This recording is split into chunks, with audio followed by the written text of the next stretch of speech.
నమస్తే కిరణ్ టీవీకి స్వాగతం. నేను దిలీప్. ఒక ఇంట్రెస్టింగ్ స్టోరీ న్యూస్ టైప్ అండి ఇది. స్కిప్ చేయకుండా ఈ వీడియోని చివరి వరకు చూడండి. మ్యాక్సిమం ఈ లింక్ని మీ వాట్సాప్ గ్రూపుల్లో షేర్ చేయండి.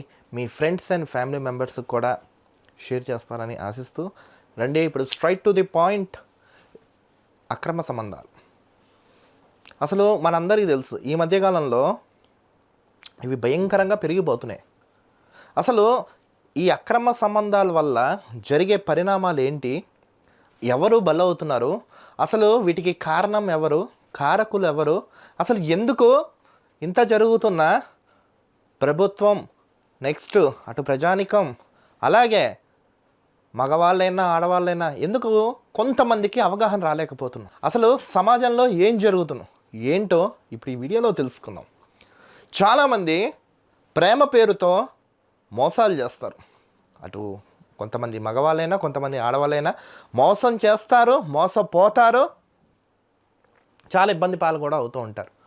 ఒకప్పుడు ఎలా నడిచేదంటే ప్రేమించేవాళ్ళు ప్రేమించుకునేవారు, ఆ తర్వాత వాళ్ళ అండర్స్టాండింగ్ బాగుంటే కలిసి ఉండేవారు, లేకపోతే అసలు కొంతమంది పెళ్ళి కాకుండానే విడిపోయేవారు. అలాంటి వ్యక్తులు కూడా మనం చాలామందిని చూసాం.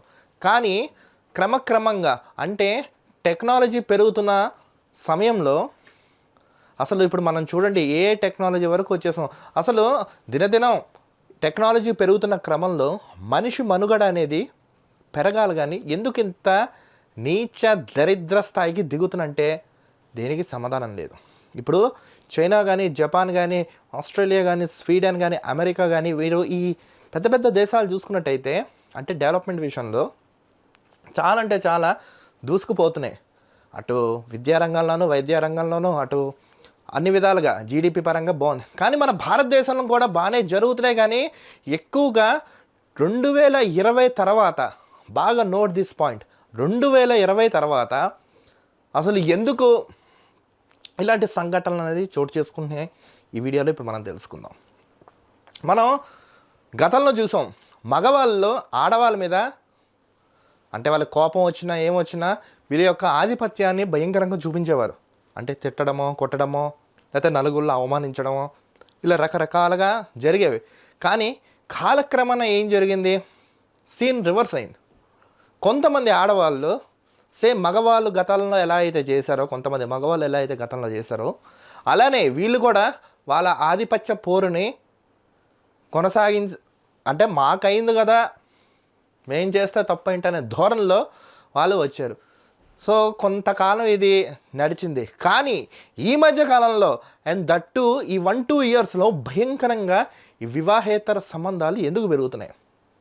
అందున మన భారతదేశంలో ముఖ్యంగా తెలుగు రాష్ట్రాలలో తెలంగాణ, ఆంధ్రప్రదేశ్లో అసలు క్రైమ్ రేట్ అనేది ఎందుకు ఇంత భయంకరంగా పెరిగింది, అసలు ఇందులో తప్పు ఎవరిది ఉంది ఏంటి అనేది ఒక ప్రశ్నార్థకరంగా అయితే మారిపోయింది. అసలు ఎందుకంటే చాలామంది పెళ్ళిళ్ళు చేసుకున్న తర్వాత మంచిగా మా లైఫ్ ఇలా ఉండాలి అలా డిజైన్ చేసుకుని పాపం ఆ లైఫ్లో వాళ్ళు ఏవైతే అనుకున్న అచీవ్మెంట్స్ కానీ ఇతర కానీ వాళ్ళు పార్ట్నర్ దగ్గర నుంచి ఎక్స్పెక్ట్ చేస్తారు, మగవాళ్ళైనా ఆడవాళ్ళైనా.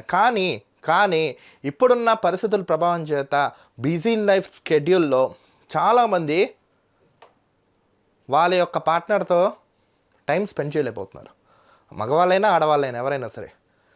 అసలు ఎందుకు అంతలాగా దిగజారారంటే క్వశ్చన్ మార్కే ఉంది. మనం చూసుకున్నాం చాలా అంటే చాలా దరిద్ర వ్యవస్థలో మన భారతదేశాన్ని తీసుకొచ్చారు కొంతమంది. మనం చూసుకున్న ఒక వార్తాపత్రికల్లోనూ ఎక్కడో నేను చదివాను, హెచ్ఐవి పాజిటివ్ కేసులు హైయెస్ట్ ఇన్ ఐటీ సెక్టార్లో ఉందంటండి. అసలు ఐటీ సెక్టార్ సాఫ్ట్వేర్ ఫీల్డ్ అంటే అసలు ఎలా ఉండాలండి, ఆ దరిద్రం ఈ సాఫ్ట్వేర్ ఫీల్డ్లో ఎక్కువ ఉందంట.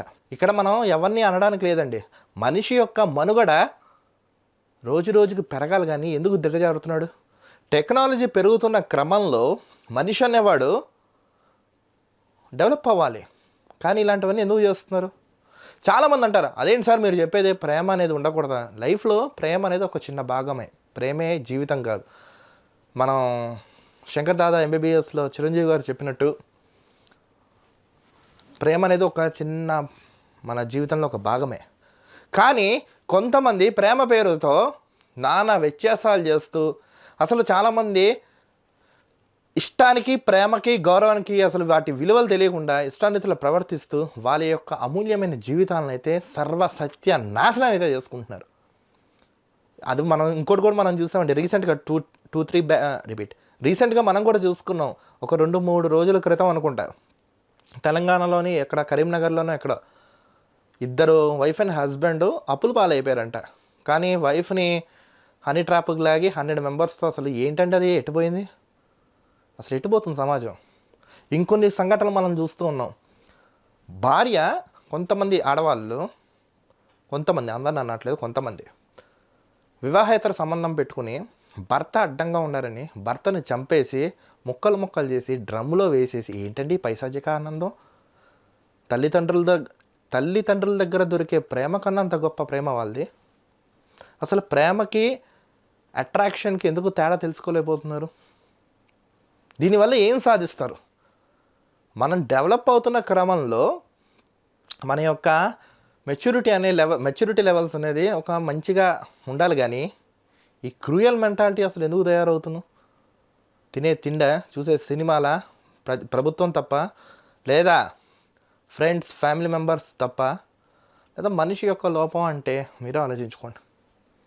చాలా నోట్ తీసి పడి నేను చాలా జాగ్రత్తగా డీప్గా చెప్తున్నాను, ఎవరిని ఉద్దేశించి కాదు. బట్ మీరందరూ థింక్ చేసి ఇలాంటి ఘటనలు పునరావృతం కాకుండా ఉంటాయని నేను చెప్తాను. ఎందుకంటే చూసుకుంటున్నాం, భర్తలు కూడా కొంతమంది భార్యలను అలా చంపేస్తున్నారు. అసలు వీళ్ళు కొట్టుకోవడం వల్ల శుభ్రం తెలియని చిన్న పిల్లలు బలైపోతున్నారండి. వాళ్ళకు పుట్టిన పిల్లలు ఎవరైతే ఉన్నారో బలైపోతున్నారు.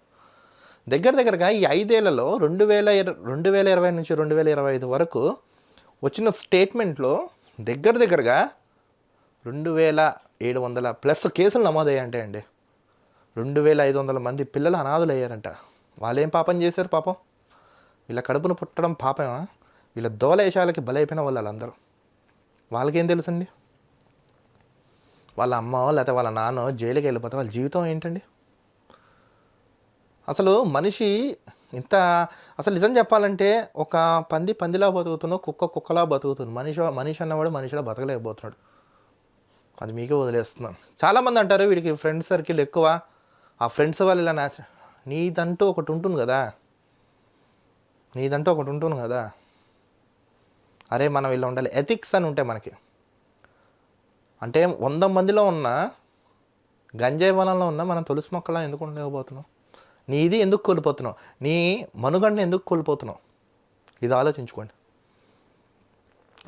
గతంలో జరగలేదు, ఇప్పుడు ఎందుకు జరుగుతున్నాయి? తెలుగు రాష్ట్రాల్లో భయంకరంగా సంవత్సరం క్రైమ్ రేట్ తగ్గుతూ రావాలి, కానీ 300, 400, 500 అసలు అలా పెరుగుతూ వచ్చాయండి. అటు ఆత్మహత్య విధానం కానీ, హత్య కేసులు కానీ, మన తెలంగాణ, ఆంధ్రప్రదేశ్, తెలుగు రాష్ట్రాలలో భయంకరంగా క్రైమ్ రేట్ పెరిగింది. ఇంట్లో దొరకని ప్రేమని బయట దొరుకుతుందంటే అది మోసం అని గ్రహించండి, గుర్తుపెట్టుకోండి. ఎందుకంటే ఇప్పుడు సోషల్ ప్లాట్ఫామ్స్ చాలా ఉన్నాయి. ఇన్స్టాగ్రామ్ కానీ, ఫేస్బుక్ కానీ, వాట్సాప్ కానీ, ఇంకా ఇతర సోకాల్డ్ సోషల్ మీడియా ఏవైతే ఉన్నారో అందులో అన్నోన్ పర్సన్స్తో మాత్రం చాలా కేర్ఫుల్గా ఉండండి, మగాళ్ళైనా ఆడవాళ్ళైనా. ఎందుకంటే వాళ్ళ యొక్క ఇదిలో పడి ట్రాప్ అయ్యి విలువైన జీవితాన్ని మాత్రం నాశనం చేసుకోకండి. మగవాళ్ళకి కూడా చెప్తున్నాను, మంచిగా మీ వర్క్ మీరు చేయండి. టైం దొరికినప్పుడు మీ యొక్క సమయాన్ని మీ ఫ్యామిలీకి కేటాయించండి, మీ పార్ట్నర్కి కేటాయించండి.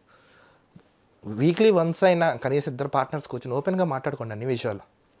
అసలు ఏ గొడవ రావు. దయచేసి ఇంట్లో ఉన్న పెద్దవాళ్ళు వాళ్ళ ఇద్దరి మధ్యలో దూరకుండా కామ్గా వదిలేస్తే వాళ్ళ జీవితాలు అయితే బాగుంటాయి. ఈ విధంగా అటు మగవాళ్ళు చేయండి, ఆడవాళ్ళు చేయండి. ఎందుకంటే మనకి పెళ్ళి అయిన తర్వాత లైఫ్ అనేది స్టార్ట్ అవ్వాలి, న్యూ లైఫ్ అనేది స్టార్ట్ అవ్వాలి. అంటే మన ప్రాబ్లం సాల్వ్ అవ్వాలి, క్రియేట్ చేసుకోకూడదని నేనైతే చెప్తున్నాను. ఏదైనా ఒక్క సమస్యతో మాట్లాడుకుంటే క్లియర్ అవుట్ అయిపోయేదాన్ని అనవసరంగా అనుమానం అనే ఒక పెనుభూతాన్ని తీసుకొచ్చి జీవితాలు మాత్రం నాశనం చేసుకోకండి. నిజంగా ఆ వ్యక్తి నచ్చకపోతే పెళ్ళికి ముందరే చెప్పేసుకోండి, పెళ్ళి చేసుకోకండి. లేదా మీకు నచ్చలేదు డైవర్స్ ఇచ్చేసుకోండి. ఇప్పుడు చాలా అవైలబిలిటీ వచ్చింది, మనకు టెక్నాలజీ పెరిగింది కాబట్టి. అంతేగాని ఇలా హత్యలు, ఆత్మహత్యలు, కొంతమంది అక్రమ సంబంధం పెట్టుకునే భార్య అటు భర్తలు కూడా ఆత్మహత్య చేసుకున్న సంఘటనలు భయంకరంగా ఉన్నాయండి. దయచేసి ఇటు సినిమాల ప్రభావం అంటే ఏది ఎలా చూడాలో అలా చూడండి, సినిమాగా చూడండి. కానీ మనం అంటే ఏంటో మనకు తెలుసు కాబట్టి నువ్వులా ఉండబ్బా, అంతే. నువ్వులా ఉంటే అసలు ఎటువంటి గోల రాదు. అందరు చెప్పింది విను, నీకు నచ్చింది చేయి. ఈ ఫార్ములాని అందరూ పాస్ చేసుకోండి. లైఫ్లో ఒక హ్యాపీ మూమెంట్స్ని ఉండేలాగా క్రియేట్ చేసుకోండి. మీ విలువైన సమయాన్ని మీ పార్ట్నర్కి ఎప్పుడైనా దొరికినప్పుడు కూడా ఓపెన్గా కూర్చుని క్లియర్ కట్గా మాట్లాడుకోండి. ఇక్కడ దొరకని ప్రేమ మీకు బయట ఎక్కడ దొరుకుతుంది? తల్లిదండ్రులకు మించినంత గొప్ప ప్రేమ మీకు ఈ ప్రపంచంలో ఎక్కడైనా దొరుకుతున్నా? మన జీవితంలో మనల్ని మోసం చేయని వ్యక్తులు ఎవరైనా ఉన్నారంటే తల్లిదండ్రులే. గుర్తుపెట్టుకోండి ఎవరైనా సరే. ఎందుకంటే మీరు చిన్నప్పటి నుంచి కష్టపడి వాళ్ళు కష్టపడి మిమ్మల్ని పెంచి మిమ్మల్ని ఉన్నత స్థాయికి తీసుకొచ్చారంటే ఎంత థ్యాంక్ఫుల్గా ఉండాలి ఒక్కసారి. ఎందుకంటే ఇప్పుడు మీరు బాగా గుర్తుపెట్టుకోండి, భారతదేశం అంటేనే వివాహ వ్యవస్థకు పెట్టిన పేరు. అసలు ప్రపంచ దేశాలు సైతం నమస్కరించే గొప్ప సాంప్రదాయం మనది ధర్మం, సనాతన హైందవ ధర్మం. ఇలాంటి ధర్మంలో పుట్టినందుకు మనం ఇలాంటి దరిద్రాలన్నీ క్రియేట్ చేసుకోకుండా, టెక్నాలజీ పెరుగుతున్నాం, మన మెచ్యూరిటీ లెవెల్స్ కూడా పెరగాలి కానీ తగ్గకూడదు. నీచ దరిద్ర స్థాయికి అయితే దిగకుండా పిచ్చి సంఘటనలను ఇప్పటికైనా మానుకొని ఈ వీడియో ద్వారా నేను చెప్పింది మీరు వింటారని నేనైతే ఆశిస్తున్నాను. ఇది ఆవేశంతో కాకుండా ఆలోచనతో ఆలోచించండి. అసలు ఈ ప్రాబ్లమ్స్ అంటే ఏమున్నో ఓపెన్గా కూర్చొని మాట్లాడుకోండి. No secrets behind the partners. గుర్తుపెట్టుకోండి, మీరు ఓపెన్గా ఉంటే అసలు ఎటువంటి సమస్యలు రావు. దయచేసి ఇకపై అయినా ఇక్కడ మేము ఎక్కువ మేము తక్కువ అని కాదు, రెండు చేతులు కలుస్తేనే చెప్పట్లు అన్నట్టు ఇద్దరు కలుస్తేనే పార్ట్నర్స్, అదే వాల్యుబుల్ జీవితం. మీరు తప్పు చేసే క్రమంలో బాగా గుర్తుపెట్టుకోండి, మీకు పుట్టిన పిల్లలు ఉన్నారు, వాళ్ళ జీవితం ఏంటో ఆలోచించుకోండి. సో ఫ్రెండ్స్, ఈ వీడియో అయితే ఒక సోషల్ అవేర్నెస్ కోసం చేద్దామని బాగా రీసెర్చ్ చేసి మీకైతే అందించడం జరిగింది. ఇంత చివరి వరకు మీరు చూసారంటే డెఫినెట్గా ఈ వీడియో మీకు నచ్చిందని నేనైతే ఆశిస్తున్నాను. మన ఛానల్ని కూడా సబ్స్క్రైబ్ చేసుకోండి. మ్యాక్సిమం ఈ వీడియోని లైక్, షేర్, కామెంట్స్ చేయండి. మీ వాట్సాప్ గ్రూప్లో షేర్ చేయండి. మీ యొక్క విలువైన అమూల్యమైన అభిప్రాయాన్ని కూడా కామెంట్స్ రూపంలో తెలపండి. అసలు ఏం జరిగింది ఏంటా అనేది నేనైతే తెలిపాను. మీ వీడియోపై మీ అభిప్రాయం కూడా కామెంట్స్ రూపంలో అయితే తెలపండి. ఇలాంటి ఇంట్రెస్టింగ్ ఫ్యాక్ట్స్ కోసం మన ఛానల్ని, కిరణ్ టీవీ ఛానల్ని సబ్స్క్రైబ్ చేసుకోండి. మరొక ఇంట్రెస్టింగ్ టాపిక్తో అయితే కలుద్దాం. నేను దిలీప్, చూస్తున్నానండి కిరణ్ టీవీ.